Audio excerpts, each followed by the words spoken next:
time for the film.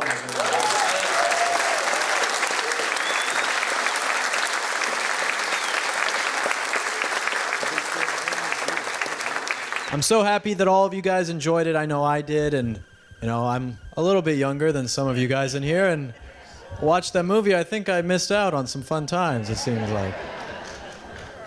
I would like to invite John H. Cunningham, the director, Roger Bartlett, and Keith Sykes up to the stage. We're going to do a little bit of Q&A. Perfect. Perfect. We're just going to sit down over here. Yeah, let's make it simple. And just pass them over there. Perfect. Good.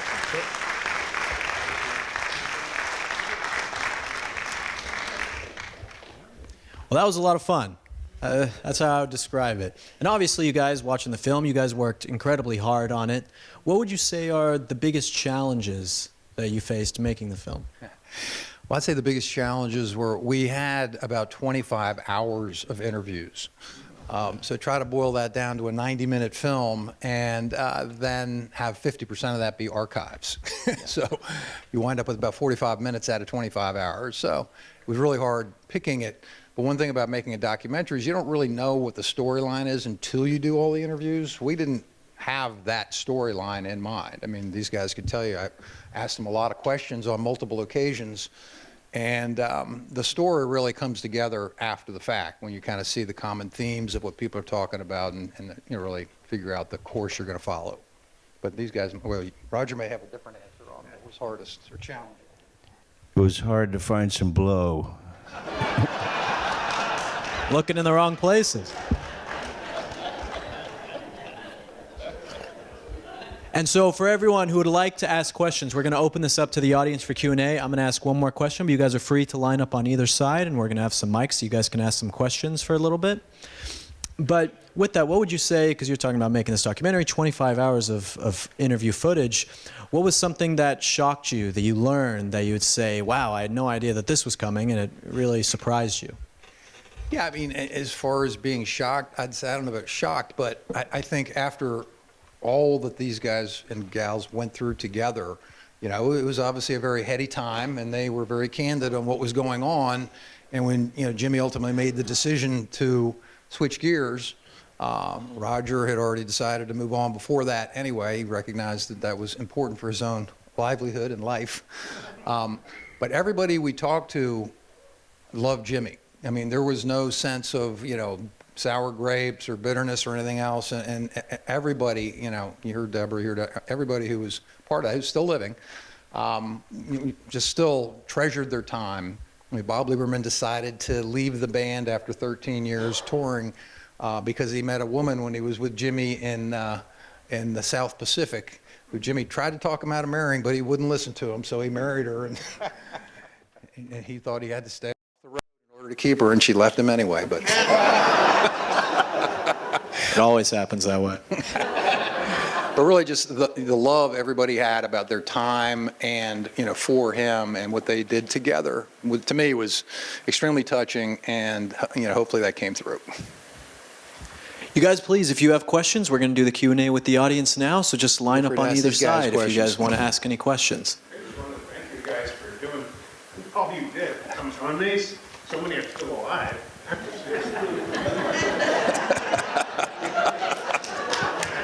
I was a parrot head. So are we. I was a parrot head for a while, and at one point when my son was 10, he's now 50, I took him to a Jimmy Buffett concert. And so, anyway, thank you for everything you've done. I loved it. Thank you, thank you. Do we have any other questions from the audience? I'm from the Cincinnati, Ohio area, and Buffett played there, obviously. I think three, and I was thinking, was he ever there 4 days in a row? Did you guys ever do 4 days part of it? So 3 was the most. My question is, he always, you know, the audience just loved him there. Was there a venue that you guys, he liked to play more than any other venue? Venues? Say Cincinnati if you want. I would say Red Rocks. That's a really cool place. See, in the early days, you know, he and I played smaller venues, And, some of the venues we really loved to play were the Quiet Man in Chicago and Castle Creek in Austin. And, those were, before the days of the huge crowds when he could really be a raconteur, and tell long stories and do God's Own Drunk. He couldn't do God's Own Drunk when he was in front of 15,000 people. Attention spans were much shorter. So those small venues were really great. When we got in front of a huge crowd, then it was just like, oblivion time. I've got a question. Who did most of the filming of the old film? Because before cell phones, Who's asking? who was the one filming everything? Who's that? Where's the question I'm coming right from? Oh, okay. Well, a lot of that film, you heard Roger say in the film that his girlfriend at the time shot some Super 8 film, which we were able to use some of that. We have, if you watched any of the credits, we have over 600 archives in the film of everything from videos to photographs, and we were able to get a lot of that from, our cast. Everybody had a number of things that they shared with us. We licensed a ton of things, so there's a lot of different sources for those things. And then you have to, find things that you're able to license and able to use. There was a ton of other things out there. To me, one of the saddest things is there's so much great footage out there of concerts and recordings that I don't think anybody knows who owns, that you just can't use. I think maybe it's Buffett News or somebody like that has a site that has all of the concerts, like going back forever. And, the conversation between songs, as Roger was saying, there's so much fun stuff going on. But you can't use that stuff, so it's a shame. Maybe the laws at some point will change and that would be available, but the reality is even the record companies don't know who will own them, so you can't license it. And while we were making the thing, all these pictures started surfacing, from people who heard we were working on something, and all these pictures would show up, and I'd look at them and be like, whoa, where did that, if you remember a shot of me with a lovely young blondie, that was my first love. I was like, oh my God. I remember her well. She was a wild child.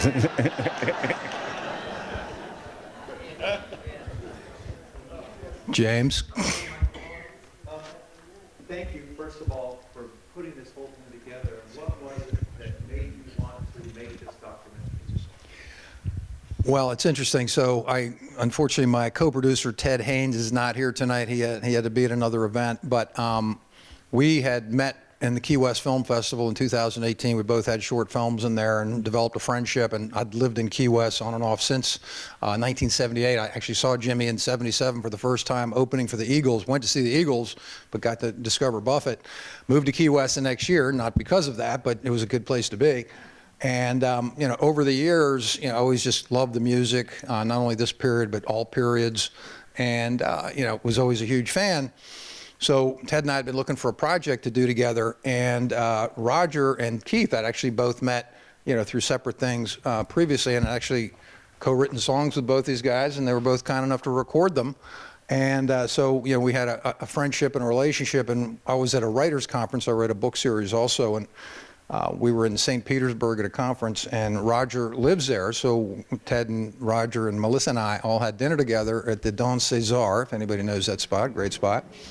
And Ted and I were joking around like, well, we're looking for a subject to make a documentary on. Roger, maybe we should do it on you as the first Coral Reefer. What'd you say? I said, be very short film. Maybe we should expand it to include other people. Yeah, which we did. So yeah, within a month we had about 6 interviews out of what ultimately became about 17 interviews. So it just kind of took on the process from there. But it was really, a labor of love. And really these guys, and we really wanted to make it as much about the band as possible because they are rock stars in their own right. They're, so often, we always, see the front man or the front woman or whatever the case may be. There was a great Academy Award winning film a few years ago called 20 Feet from Stardom, which was all about backup singers. And this isn't quite that, because we're not just backup singers, but we wanted to really preserve the story while there are still some people left. And if you saw at the end, we've lost more than are still around. So stories like this will be forgotten without guys like this in sharing their stories into time. Because I know you've seen some of it, but not the whole thing. How does it affect you to see all of that, to see the whole thing? I thought it was a lot of fun. I was surprised. I came out pretty good. You know, I usually hate everything I do, especially right at first. It takes 30 years to go, well, that wasn't so bad.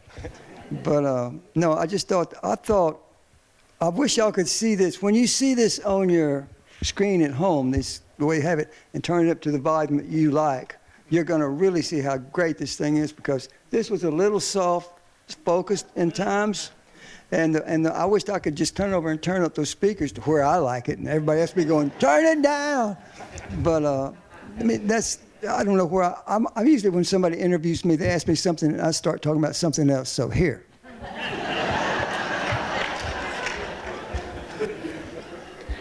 John, I want to thank you for bringing your film. Roger, thanks for coming. Keith, thanks for coming. I want to let the audience know that the first time I saw, hi John, the first time I saw the band was at the Van Wezel here in town in 1976. And I think I told you the story. They were sold out, and I had to sneak in the backstage door in a three-piece suit. And I told them I was an insurance guy because I couldn't get a ticket. So thank you so much for coming here. And when the film came over the transom, I knew we had to show it. So thank you very much, John. We really appreciate it. Well, thank you, Mark. Mark Familio is the president of the Sarasota Film Festival, and Mark, you run a great program and have, I think I heard from one of your colleagues, 100+ volunteers, and we can't thank you enough for inviting us here. And Saturday, Mark is putting on a show where, we have 6 or 7 former Coral Reefers, a couple existing ones, and some of Roger's band members coming to play a show, which hopefully you pack this courtyard out here and everybody gets to enjoy these guys playing. So, great music. What books do you write? I write a book series called the Buck Riley series. It takes place in Key West and throughout the Caribbean. So I've had 12 books in the series right now, and once the dust settles on this film, I'll go write the 13th one. I've read all 12. They're really fantastic. Thank you, Roger. Do you know Mike Ashton by any chance? I do. Mike's good. Yeah. I'll tell him you said hello. Over there? Like this, Keith. The Volcano, that album, always thought. Would you like to? I don't know that I need that, but I always thought that Volcano was just amazing, that you guys all went to Montserrat and hung out there to record an album. I thought, what the ultimate kind of experience. How long were you there, and do you have like any kind of particular memory that really is most special to you, if you can remember? When we first got there, we were using the great engineer Jeff Emmerich, and he did a lot of from I think Sgt. Pepper to the end of the Beatles, work on engineering those albums. And it's just a different world when you work with these kind that we were, anyway. The band would get in and start playing, and if he didn't like something, Jeff would come out of the control room into the studio and turn your amp. He didn't do mine, but he did somebody's. Maybe it was Barry Chance's, and man, I thought smoke was going to come out of Barry's ears, So that was a no-no. And when he played the music back, I don't remember those Memorex commercials where the guy's hair streaming here and he's listening to the things. That's how loud it was. It's just like I couldn't hear anything because it was so loud. It's like, damn, those are really loud speakers. But so Norbert got an engineer that he usually used, and he came down there, and then we all settled in. And then we got Russ Kunkel down there, and it was just like, wow, this is great. But that was the kind of thing it was. It's just one good, pleasant surprise after the next. Every day you worked, something else developed that congealed and just worked good. You know, everything was coming together. That's what I really liked about it the most. How long were you all there? All that. I think 3 weeks, but I don't know. Because we did basic tracks. And somebody was saying, I think it was Utley saying we were there 4 or 5 days and didn't cut any tracks. I don't remember that. Maybe I was just doing something else. Hush, y'all. No, but I just thought we got in there. But I know that when the first drummer was there, he was, none of us were doing that much drugs and stuff at all. I wasn't doing any. We're certainly drinking some, but not doing when we're supposed to be working. But the drummer was a very famous Nashville drummer, and it just was not working. And Norbert got him to go and brought Russ Kunkel in to play the drums. And that point on, that to me is when everything just worked. And I'll never forget the guitar tech asking Russ Kunkel, "What do you do with your drums when you get finished with me?" He said, "I thank them." Here you go. We'll do one more question if we have any. Well, we have another showing here on Saturday. We have another show in Winter Park on Friday. We're showing it in Dallas on the 25th of April, and we're going to be at Sunscreen Film Festival in St. Pete on May 3rd, and that's just what we've heard from so far. I mean, we have a lot of others we're waiting on right now. But our plan is to go forward and have most likely a theatrical run, probably late summer, early fall, and from there we'll seek to have it available where you can turn it on your TV.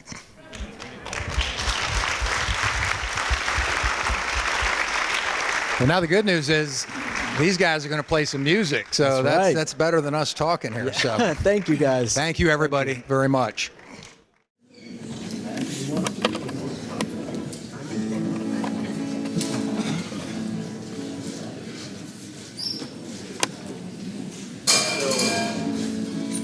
Song at the top of the movie, a song called Dallas.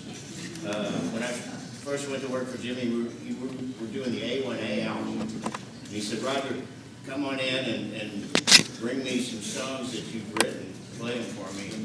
I want to put one of your songs on the album." So I brought my song in. It was kind of a classy bossa nova kind of thing called "Why Don't We Get Inebriated and Fornicate." I didn't really like that one, so I played with this one, and we went with this. It's called Dallas. Oh, by the way, this is Honeybee. She's going to sing some harmony.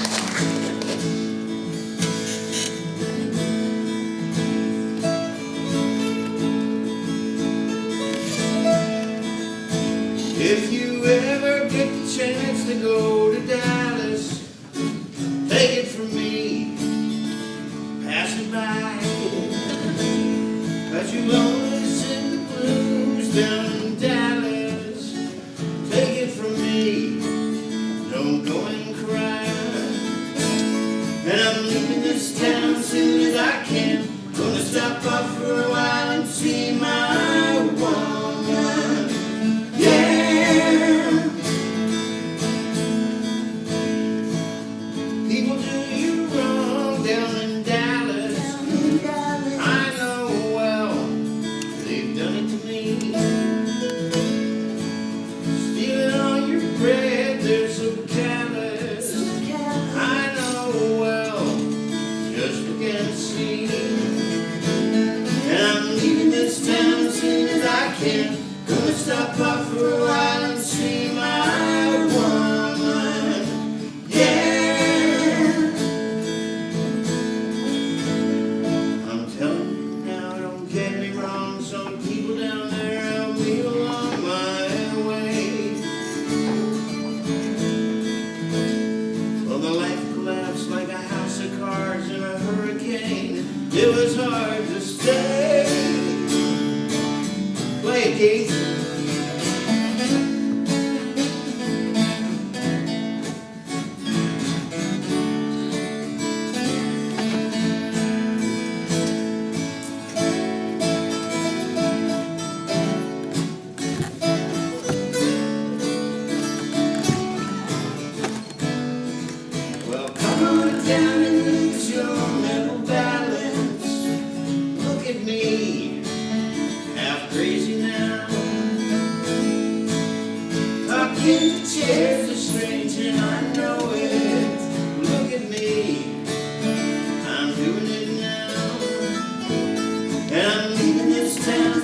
as I can. Gonna stop off for a while and see my woman.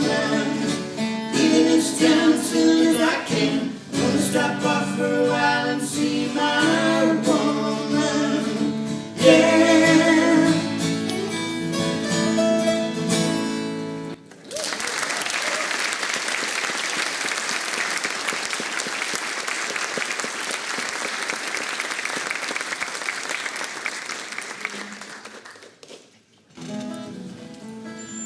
I noticed that in the film, everything I said it on stage for years.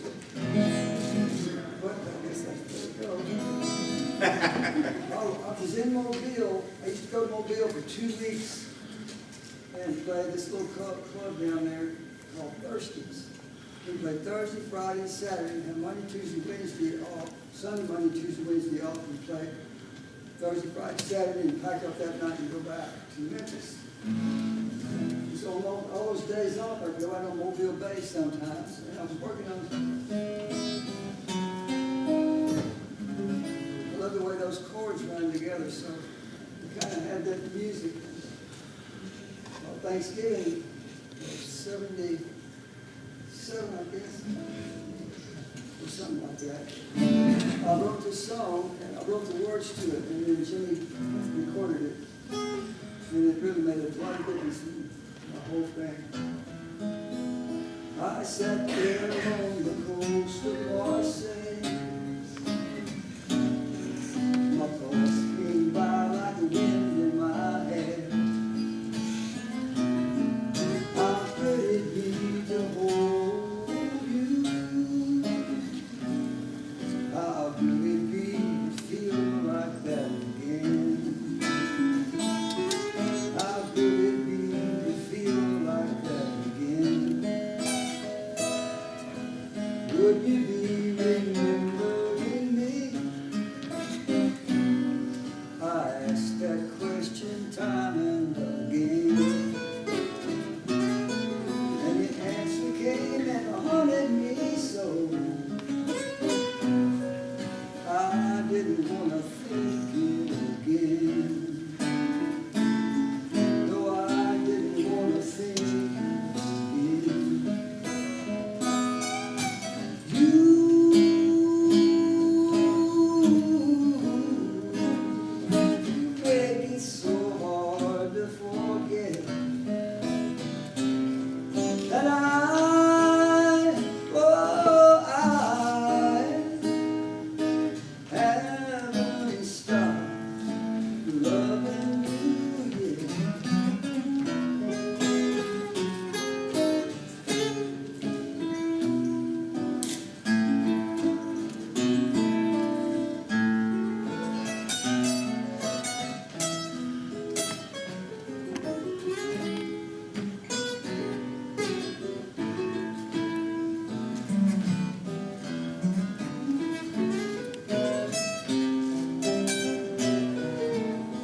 One of the great songs of all time. Thank you, Jimmy Buffett. So, in the movie, I told a little story about hearing Pirate for the first time, and that is such a great song. I mean, Bob Dylan did it, and I've done it hundreds of times. I really love. It's my favorite Jimmy Buffett song of all time.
They don't go for me. Ran them away. They come back one day. Say, Roger, it's just not meant to be. Nothing is free. Not meant to be. Mother, mother ocean, after all these years I found my occupation has been. My occupation's just not around. Feels like I've drowned, but I won't wear a frown. Feels like I've drowned, gonna head uptown.